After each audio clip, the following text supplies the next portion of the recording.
So let's talk about purpose. What's Purpose. is there a general purpose that we all have since we signed up for this human thing, or is our purposes all different? What's the purpose of being a human? So I think there's the general purpose and then there's a specific purpose. So specific purpose will be your particular path to the general purpose. So the general purpose is we come from the infinite oneness because we're a piece of God. So saying a piece of the infinite is contradictory, right? Even a piece of the infinite is infinite. So we're a piece of God. The Bible says we were created in his image. That's not quite right. You could say the infinite creator takes a small piece of himself, surrounds it with the delusion that it's separate, and then off the game goes. Yeah. Right. So in that game that we're playing, the purpose, it's kind of like cosmic hide and seek, right? God is hiding himself and we have to find him in a sense. And putting it another way is God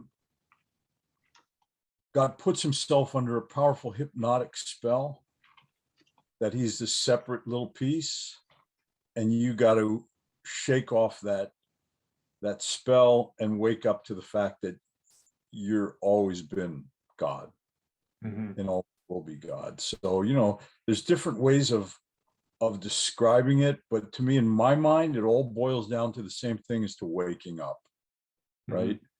Waking up. But I think once we start getting caught in this incarnational cycle, that I think we forget the original purpose, which in my mind was just fun.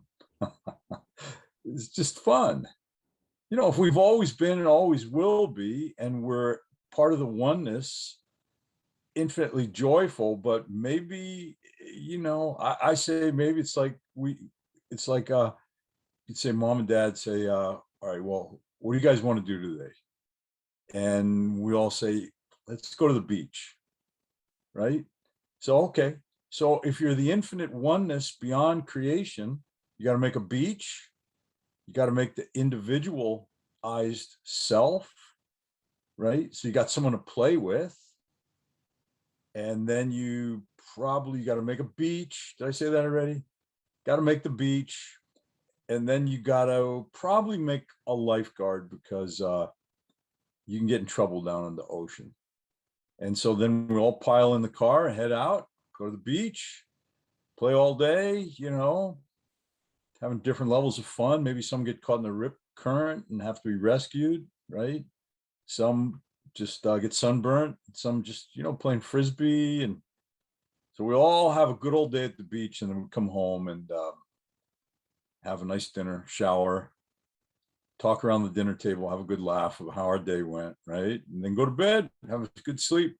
Next day, wake up. Well, we want to go to Disneyland today. It's like, all right. So it all starts all over. So it's an endless cycle of returning to the oneness, and then at some point, probably manifesting out after the game is determined that you want to play for that particular cycle, and play it out. When it all ends, come back together, have a great laugh.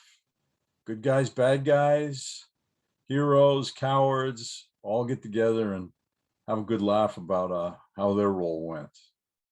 So to me, in my mind, that more catches the flavor of what's going on, as opposed to whatever else people think, this big battle of good and evil, and we're fighting to meet the approval of our creator, and if we don't, we burn in hell forever. Those are all just different ways of looking at it, but I think the closer you get towards the truth, in my opinion, right? That's all this is my opinion of what the truth is. The easier it is to play the game and succeed. And what I mean by that is I think when I had the paradigm of heaven and hell and spiritual path and an angry God and a dangerous devil and all that, I think that all adds to confusion and tends to add to dropping your frequency. We've talked about frequency before, right? Mm. And I think it's harder and harder to win the game when you have incorrect understandings of who you are and why you're here. Because I think the more incorrect your understanding, the more you are prone to lowering frequency. So, for example, I treat a lot of patients, and I get a chance to see individuals, but I also get to see people from different communities. And by communities, I mean different spiritual groups, political groups, philosophical groups, right?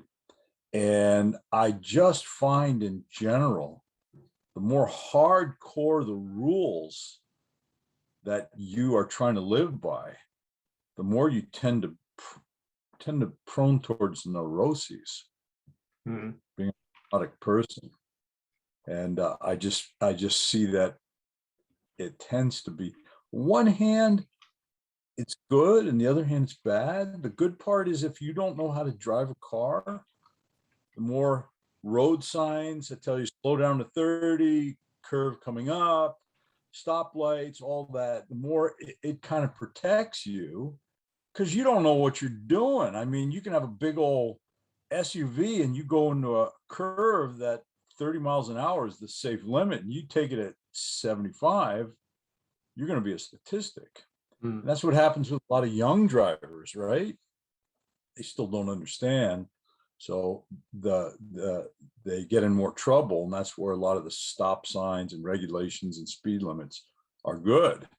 But once you're an expert driver, those are just like almost an annoyance, right? So I think a lot of the fundamentals, spiritual, social, moral, are good in the early phases of your awakening. But once you start to turn within and find divinity within yourself, it becomes a much, much more precise form of guidance that usually doesn't have the negative side effects of guilt and feeling bad about yourself or condemning others because you feel superior. So that's it. I think it's the closer you get towards understanding who you are and why you're here, I think it makes it easier.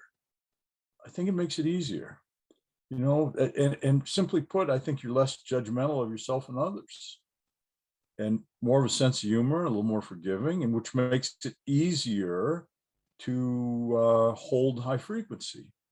I think I told you I trained as a hypnotist, and I worked on it somewhat, worked with it somewhat. And really, I ended up getting just people who were just terribly unhappy, bordering suicidal, and which made me really eventually stop doing it, because that's no fun at all, you know. But really, it almost always boiled down to lack of love and forgiveness for oneself or others. And that when I could clear that up, they'd often running life much happier for them. So really, I think that's it. And the beauty of the purpose that I laid out is it tends to get you to just ease up a little bit on yourself and others, and enjoy life more, and be happier, and like I said, more forgiving of yourself and others, more loving, more judgmental when you don't take this all so seriously. The problem with the paradigm of one life and then heaven or hell, that's really a high stakes game. That's really a high stakes game. Yeah. And I think the people that originally misinterpreted the Bible to say that, or rewrote it to say that, in my opinion, maybe they had the best intentions. It's like, okay, I'm talking to a very primitive people. We can't get too sophisticated in this explanation. basically you behave yourself, everything's going to be great. You behave badly, you're going to get in trouble. Almost like when you're talking to a 5-year-old, right? You're not going to go into really sophisticated stuff. You just say, be a good boy, and you get ice cream, after you eat your meal, right? If you misbehave, you go to bed without your ice cream. And if you want to add the help components, like you misbehave, you're going to get a spanking and no ice cream, Yeah. right? So I don't know if that's with their original intentions, but yeah, I think maybe it works somewhat when humanity's in primitive state. Well, But if you look at the religion, and driven by punitive ways, right? Like you're talking about, you're going to get punished if you don't follow the rules to get to God. There's still a little bit of that on waking up as the purpose, right? It's like if waking up is my purpose, well, then that's outside of me still. That's like some other thing somewhere else that I have to get to. no, waking up is the opposite of outside of yourself. It's an internal process. Well, that's the reality, but If the I'm pursuit not, of I'm it. not, I'm not saying wake up to my rules and behave them, right? I'm saying it's waking up to who you truly are, which you already are, right? So it's a tendency.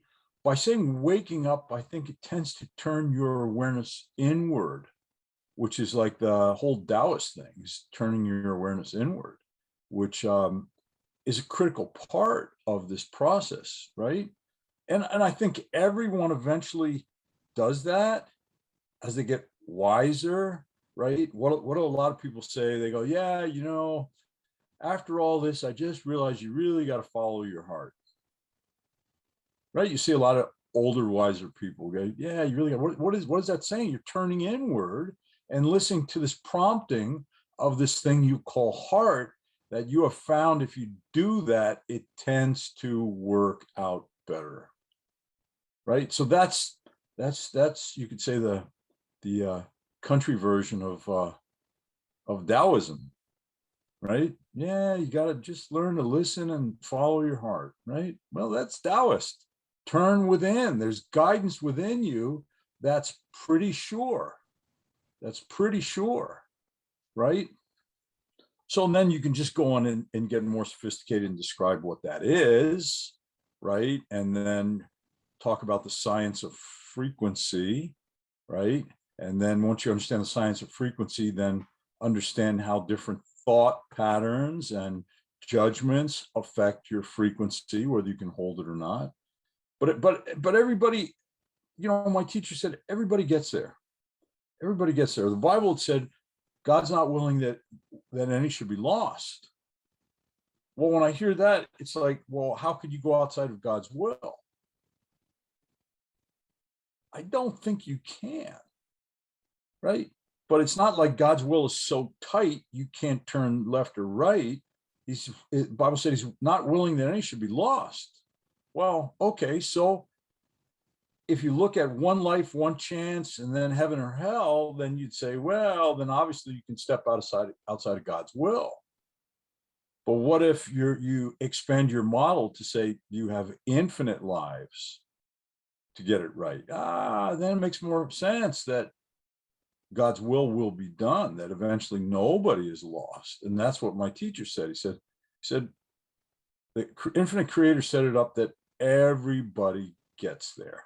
It's just a matter of time. But if you're an immortal being, what's time? It's another illusion.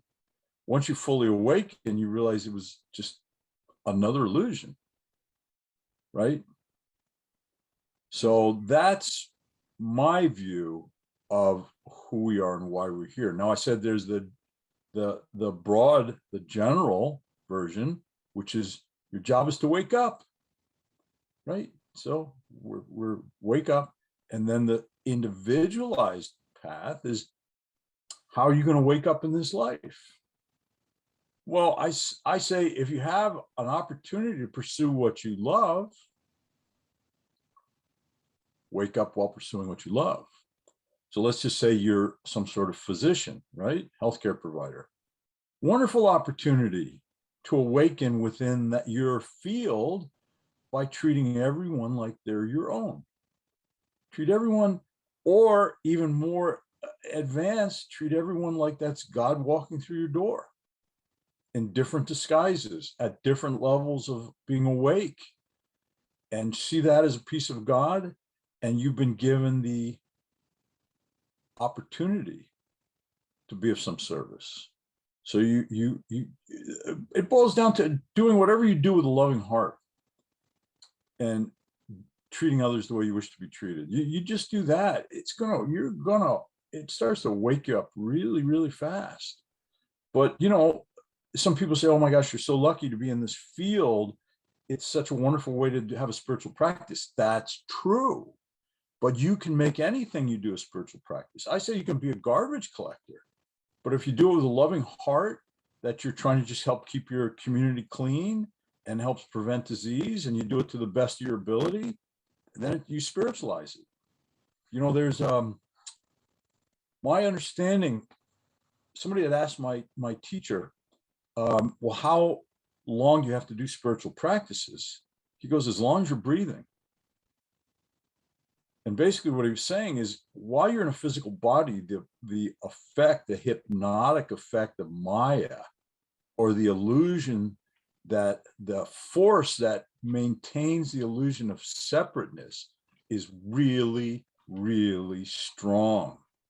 So as long as you're alive, you have to keep, it's almost like a very powerful river you're caught in. So if you don't want to get washed out to sea, you got to swim real hard against that current. So in a sense, Maya, which is the illusion of separateness, but I also think Maya is the very force that creates the physical universe. I think if God was to stop Maya instantly, all the appearance of the physical universe would evaporate, and it would just be the oneness again. You just be the oneness. So it's the force that, in a sense, keeps us asleep or hypnotized, but it's also the force that is creating the appearance of the universe. So you got to work hard against it, but there's some ways that are harder than others. I think one of the easiest is the path, what I call the path of joy, or the path of loving service, because I think that just tends to pull you in. It tends to pull you in, because the more peace and joy you feel, the more peace and joy you want, and then the more peace and joy you are experiencing, it acts almost like a protective layer around you that buffers the blow of the physical reality, right? If you're just doing it purely contemplating the oneness of all things, but you don't have deep peace or love, the moment somebody starts giving you a bunch of crap, you might be have the tendency to lash out or be fearful or angry, and boom, you didn't have much padding. Whereas if you grow in your peace and your love and your wisdom, and somebody's kind of lashing out, you might have the opportunity to think, well, he's just having a bad day, I'm gonna give him a bit of a break, rather than ready to grab him by the throat the moment the moment he gets a little bit out of line. Yeah, well, it's a lot easier too with some of these concepts to engage like that. If I know that I get as many tries as I need to, and if I know that I'm infinitely loved, unconditionally loved, and accepted and cherished, and in fact, all of my experiences are actually enjoyed even by the Creator, right? Because I'm an expression of the Creator. Then it kind of, I feel like it gets me off the hook for having to get it right, or having to make this life count, and all that pressure that I would have held myself to. Sure. And I think, as you're more forgiving of yourself, you can be more forgiving of others. Yeah. Right. So, I mean, it's like, if a baby's learning to walk, which way do you think they'll learn better? By you have a sense of humor and laugh with them and encourage them, or yell at them every time they fall? You want to raise a mentally deranged human being, just scream at them every time they're trying to walk and they fall. Right? If they fall, you scream at them. If they don't try, you scream at them. Tell them how stupid they are for not being able to sprint within, I mean, imagine the psychological damage you do. But when you have a loving parent, when I put it that way, I have some people that are so hard on themselves, but they're a loving parent. I go, how would it be if every time your child started to walk and they fell down and I yell at them and tell them how stupid they are? They get so upset when I say that. I go, well, what right do you have to treat yourself that way? Mhm. No matter how advanced we are at some level, we're still a baby, you know? And so you think, well, would you treat your little ones like that? Well, if you're a really angry, unhappy parent, you might. But if you're a normal, healthy, loving parent, I mean, you can't even imagine that. Hmm. It's abhorrent, right? So that's what I tell people. I said, okay, so why would you treat yourself with any less love and understanding? It reminds me of when the woman who's in the New Testament is caught in adultery, and all these guys drug her before Jesus because they were going to stone her, right? That was the law. So you go, okay. So what the Bible says is one by one they came up to him, and he was writing in the sand. They dropped their rocks and left. Pretty soon there was nobody there. What my teacher said, well, what he was writing in the sand was their sins that they thought was secret.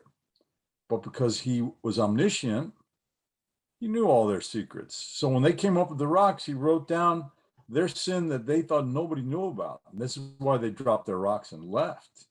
But when they were all gone, he looked up, he goes, woman, does no one condemn you? She goes, no, master, there's nobody left. He goes, well, neither do I condemn you. Just do better. Yeah, Just go go and sin no more, right? more. Yeah, I'm paraphrasing, right? Do better. Do Which better. I mean, in that context, he's saying, hey, listen, this stuff is you're causing your own, you're participating in your own suffering, right? So don't do that anymore. I mean, would I don't know if he's saying that. I mean, that was just so compassionate. He wasn't going to say, listen, don't worry about it. It's no big deal. He goes, look, just do better. You know what I mean? And how lovely. I mean, how lovely. It wasn't like he just made light of it, like, oh, yeah, they're just all hypocrites. He didn't want her to continue in a sinful life, but he didn't condemn her. He goes, nobody condemns you. He goes, well, I don't either.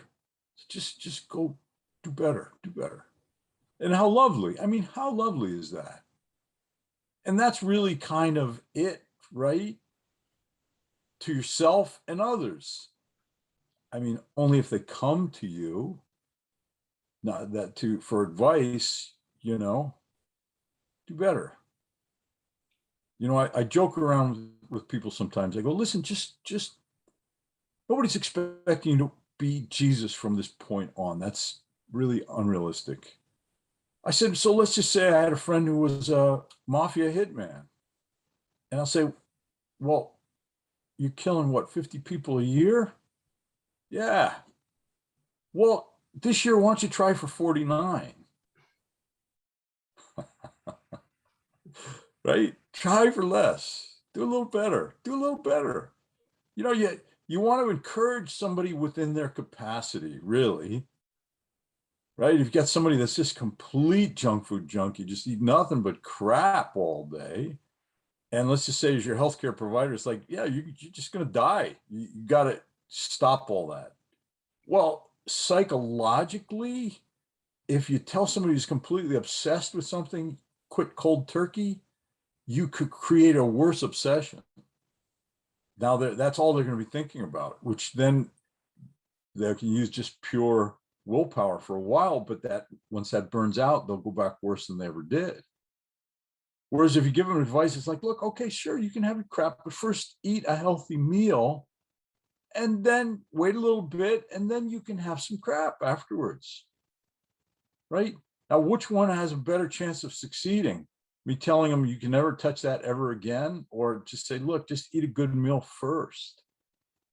I remember there was an incident with my teacher where this guy, he had alcoholic, came up to my teacher and said, listen, I can't quit drinking no matter how hard I tried. And so my teacher said, listen, you don't have to quit drinking. Just every time you go to drink, dedicate it to God. Dedicate that drink to God. He goes, okay. He came back 6 months later, had completely quit. But if you think about the brilliance of that on so many levels, so one, rather than feeling guilty every time he was drinking, which just strengthens that pattern, that negative pattern, he would dedicate it to God. So, I mean, he would just say a little prayer. So his mind is turning on advanced frontal lobe thinking, high frequency, no more guilt. And as he started to do that, and the guilt started to drop away, so did the compulsion. So the problem is, for a lot of how we all approach things, the science behind it is flawed. So a lot of times it's doomed to failure. And I think this whole heaven hell thing is just boy, it's just not the most effective paradigm, because let's just say you can't really forgive yourself for all the stuff you've done, right? Okay, so then you feel God's forgiven you. Well, okay, so what if somebody doesn't ask for God's forgiveness in a way that you accept? Are you now judgmental towards them? Are you now condemning them in your own mind? Jesus said, judge not, lest you be measured by that very measure. So it tends to be what we hold against others, we're also holding against ourselves, even on at least a subconscious level, which is one of the most powerful levels to hold anything. So, I think understanding that the bar that Jesus set for us is pretty high.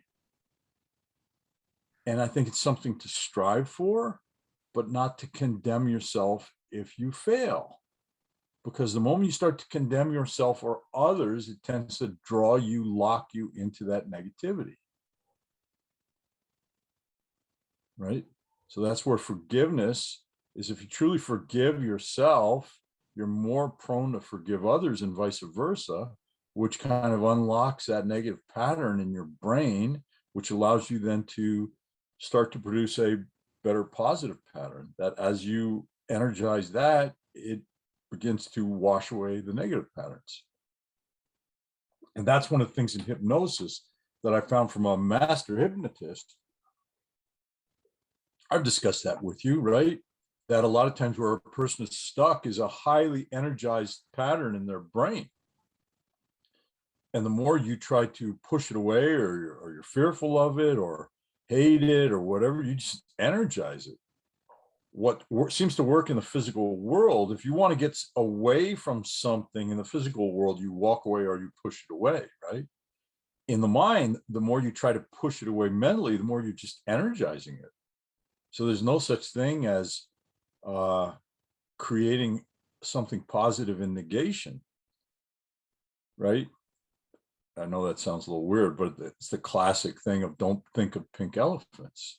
No matter what you do not think about pink elephants driving pink cars down a pink street with a little pink umbrella, right? Under a pink sun. Because if you do, there's this guy who can read your mind. He's going to put a bullet in your head. So, okay, you got 10 minutes not to think about that at all. Mm-hmm. For most people, that's all they can think about in a minute or so. They're obsessed now. They can't stop thinking about it. Yeah. So you don't, it doesn't work in negation, but you can say, well, how about thinking about a blue elephant with a little blue parasol walking on a blue tight wire, right? And all of a sudden, you focus on blue, pink is gone. So the problem is people don't understand how the mind works. And a lot of the things they do in order to improve actually locks them in to the negativity. Right? So it's just a basic understanding. And that's why I say the paradigm I choose to believe in of who we are and why we're here just works far better for me than the previous paradigms I grew up with. So back to the purpose, waking up, or even at a bigger scale, for fun as the infinite creator, as source itself. Why are we doing this, playing the game Yeah, with ourselves for fun, right? Because we're all, if it's true that we're all going to wake up, it's inevitable, it's right, impossible not to return home. right. That then there's nothing really that we have to accomplish for our eternal sake. And so it would make sense that it is for fun. So I think of these movies where we create these movies, then we watch them for fun. And almost every movie has a bad guy doing bad Right. things. Sure. And so, I mean, are the bad guys doing bad things? Is this a part of our fun? How can that be? Yeah, that's a good question. That's a good question. And um, I have to reference my teacher again because I came from a fairly classic Judeo-Christian background.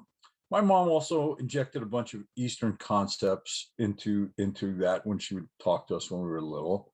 So at least it left the door a little bit open. Mhm. One of the things about my teacher blew my mind on a lot of occasions. And one of the things, one of the first things that really blew my mind is he gave a little story. He goes, there were two guardians of the gates of heaven, and they effed up. And so they were given a choice. They said, listen, you can either have um, like 100 incarnations of a devotee of God on earth, or they could have uh, one life as God's enemy. So it's like, what? What? Yeah, Wait a minute, what? yeah, It's like, huh? yeah. And so my teacher explained it this way. He said, God said, as my devotees, you think of me once in a while. As my enemies, I'm constantly on your mind.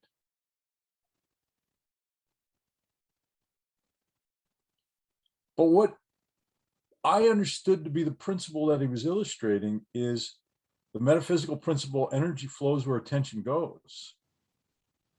So when your attention is constantly on God, your energy is flowing towards God. Hmm.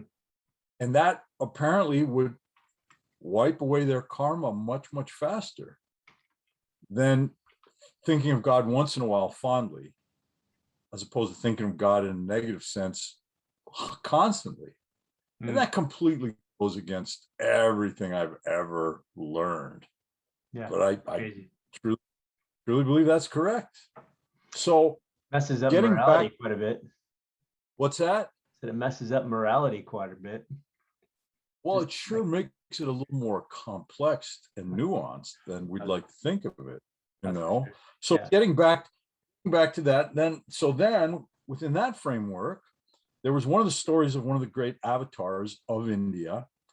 And the true meaning of avatar is an incarnation of the infinite creator. And what my teacher says, he says, listen, once in a while, evil starts getting way out of hand on the planet, and the infinite creator will be born, take a birth to set things right. So we kind of, as a Western Christian culture, we say, well, God so loved the world that he sent his son, right? To kind of set things straight. But in India, they say, well, actually, sometimes it's so bad, dad or mom, him herself has to show up because it's gotten so far off the tracks that the creator himself shows up and takes a birth. So that's one of the ones almost everyone's heard of is Krishna. Krishna was one of the more recent incarnations of the creator. But before Krishna was Rama. And of course, people are familiar with Indian religion. They know who Rama is, but most Westerners don't. But in the story of Rama, there was a really bad guy called Ravana who had been given some boons from God that basically couldn't be defeated by any mortal human. And he was doing lots of really, really bad stuff. He was a bad guy. So Rama came and make a long story short, they ended up in a battle, two kingdoms in a massive battle. And when Rama and Ravana, Rama being the incarnation of God, fought Ravana, who was undefeatable by anybody else. I mean, just incredible power and super strength and speed. Rama just wiped him out. But when Ravana was dying, his soul merged into Rama. So in Eastern philosophy, when you merge into the avatar, you're liberated, you're done. So Rama killed him and his soul merged right into Rama. So what the heck? What? Right? This is another one of those, what? Well, Baba then explained, he goes, actually, Ravana, before he incarnated, was a very, very advanced soul that was asked by God to play the villain role, that was needed in order to accomplish what Rama had accomplished at that particular time. So my teacher said, he said, listen, he says, don't hate me when I come to you as your enemy, because I'm paying a heavy, heavy price to play that role for your benefit. So in this particular classroom, this is a classroom according to the law of one. This was a third density classroom. And he talks about, law of one talks about different classrooms that we are born into to get the lessons we need. And you can't move on to the next classroom until you pass the test of this classroom. But this classroom, third density, is choosing between good and evil. Start with that. So this classroom, and by classroom you mean our incarnation of being human here, is in this particular time on this particular planet, right? And we're so what my good or evil. Yeah, my teacher would say, he said, how would you know sweet if you don't taste sour? So what God allows in this classroom is what we call evil. So you can go, my teacher said, listen, life is about acting and judging the results of your action. And by acting, it means acting in thought, acting in emotion, actually physical. And so I say, act, think, feel, and feel the frequency of your action and see whether you like that frequency, right? So almost all of us have done bad things. How do you feel when you do it? Right? And then all of us have probably done some good things. How do you feel when you do it? Right? So for most of us on the right-hand path, we don't like how it feels when we do bad things. We feel better when we do good things. So, okay. So you've tried different things. You start developing a preference for what I call love or expansive consciousness. Then there's those that have a predilection for the left-hand path. They do things, what we call bad things, but for them, maybe it's they're serving themselves and they like power over others and they like the ability to control people, and that's their preference. So off they go on the left-hand path, right? So, but it's both, they're both authentic paths. And, in law of one, he goes, well, why do some people pick the left-hand path? He goes, well, why do some people like the beach in the daytime and some people like to go for a walk at night? It's just your personal preference. But it's still, if we put the terms on good and evil, which is I think functional at third density, right? Good and evil, but I think that the science of it is frequency of expansion or frequency of contraction, service to God as others or service to God as yourself, right? So what's really interesting in the law of one, and this is a little advanced, for nobody's heard this before, but you'll get this. At third density, it's important to build up polarity. So polarity is, are you always choosing good? That's you're building that polarity, positive polarity. Or are you always choosing service to self, negative polarity? So either way, as you always choose it, you build your polarity, which is very, very important. Third through, I don't know, fourth, but you hit a level of density where you get rid of polarity. Polar and merging into God is non-polar, meaning in my mind, God only sees God. When God looks, all God sees is God. So you have what we call evil, but it's necessary in third density. So how could God look at what we call evil and want to destroy it? If you can't really progress out of third density unless you have evil around to help you choose. That's kicking the head, right? So what we look at as evil and want to get rid of, maybe God is saying, well, thank God somebody's willing to do that very tough role, because we need some, it's like having a movie and nobody wants to play the bad guy. How are you going to make the movie? It's like, no, I don't want to play the bad guy. I want to be the good guy. I want to be the hero. How are you going to make the movie? You can't. So how are you going to do the third density classroom if nobody's willing to play the evil role? So I think some of us just kind of stumble into it. And I think maybe when you get some really seriously bad guys, maybe they're fairly advanced souls that agreed to play the role. Right? Man, I can't hear you. Oh, sorry. That's the story of Lucifer, right? Well, that's the story that I believe of Lucifer, which is what this one highly advanced Illuminati guy was talking about. And I buy into it because of what my teacher said. Well, basically, what he was saying was, where he and the Bible agree, is Lucifer was one of the brightest angels in the heaven, right? So this was a soul group that was highly advanced, like 7 density, getting ready to merge back into the infinite creator. We don't have to, you got to go in 10 minutes. We can't get started. Next time, yeah. All right. The short version was he agreed to play this role for the benefit of souls on earth, to provide the evil as a catalyst for people to be able to experience it and make a choice. That's the short version. And I buy into just after what the stories Baba gave. It's like, yeah, it's necessary. When there's no contrast at third density, there's no growth. There's no growth. Yeah. How are you going to be a good guy if there's not a bad guy to resist? Right? Well, I'm nicer than you.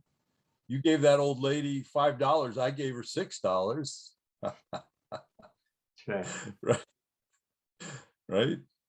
Or some guy was going to mug that old lady, and I stepped up and got in the way and saved her life. Of course, I got my teeth broken out, but I'm glad I did it because I couldn't stand to watch that happen. Well, that's quite a bit different of a contrast, right? So, but that's the thing. I think as you begin to look at everything from that perspective, it's like people that say you got to hate evil. I say if you hate evil, you're being evil. I say you oppose evil, but you do it with a loving heart. I say you can even shoot somebody with a loving heart, right? If you're a soldier defending your country because you got these horrible people that want to overrun it, and you don't want to kill anybody, but they give you no choice because they're coming with guns and they're going to wipe out your family and slaughter your children. Yeah, you probably have to put a bullet in their head, right? But you don't do it with hate. I mean, if they threw down their weapons and surrendered, you take them prisoner with respect and kindness, right? Until the war's over, and turn them loose or try them or whatever. But it's not like you hate their guts. You can't wait to stomp their head in the moment, you get a hold of them. Whatever you hate, and my simple view is, if you're acting out of love, you're serving God. If you're acting out of hate, you're serving the devil. Just that simple. And lots of people are doing what they think is the right thing with a hateful heart. You're part of the problem. Sorry, you are. It's the same coin, opposite side, same coin, right? Whereas if we all acted out of love, no matter what side we're on, we'd come to a solution together, because love will bring us together and help show us where we're kind of fighting for the same thing. Mhm. Whereas if you hate somebody, you won't even listen. Shut your freaking mouth, before I knock your head off. So, Right? in Jesus' name. Yeah, in Jesus' name. Look at a baseball bat and write Jesus on it. Well, crack Yeah, you well, in the that head. was that's the classic story of the Crusades or whatever war type endeavor that good people have been under Yeah. engaging in. That was the very thing that they say they were against, but they were engaging in that low frequency. Yeah, low frequency. That's it. And somebody had asked Bob, I said, well, how could these people go and do that in the name of God, for God? He goes, if they really listened to their heart, they wouldn't have done it. They really listened to their heart, they wouldn't have done it. But their minds get caught up by the leadership, those that are good at catching up mass minds. Mhm. And you see that today. They're always trying to catch you up by your mind. And then the emotions go along with it. It's not from the heart. You're listening to your heart. You can't harm your fellow human beings like that. Mm. But that's part of third density classroom. That's the training. Mm. You gotta learn to go beyond mind and listen to your connection with the infinite creator at the what we call heart level. This is why my teacher would say heart, head, hands. You first attune to the heart to feel what is the right thing. Then you go to your head on how to do it, and then you physically do it. But even so, you have to practice purifying your heart. The more you can purify the heart, the more you can hear God, right? Jesus said, blessed are the pure of heart, they shall see God. So one of the most powerful ways to purify the heart, in my opinion, is to practice every day looking around and realize this is all God. It's all God. The trees are God, the dog is God, people are God, they're all part of God. And just spend a few minutes every day contemplating this is all God. And that begins to purify your heart. And as your heart becomes more purified, it's easier to hear the promptings of divinity. Well, that was good. So we figured out our purpose. An hour on purpose. I love it. Well, waking up and engaging. Any closing comment on our purpose? Just loving service. Whatever you do, try to do it with loving heart, where you consider the welfare of others while you do it, right? And that will instantly give you some joy, to the degree that you can operate from that without feeling sorry for yourself or being resentful or angry or whatever. Right? If you could just attune to helping whatever community or person that you're working with, do the best of your ability. Try to make their lives a little better, right? Without any thought of profit or praise or any of that. Just do it for the joy of making the world a little better place. And that will grow for you. That you'll begin to taste a little bit of joy. And for all of us on the right-hand path, you taste a little bit of joy, you want more. So it pulls you in. It starts making you operate more and more from a loving, giving heart, right? That's good. Well, thank you so much, David, for sharing today. Thank you for having me. We'll do another soon. Okay.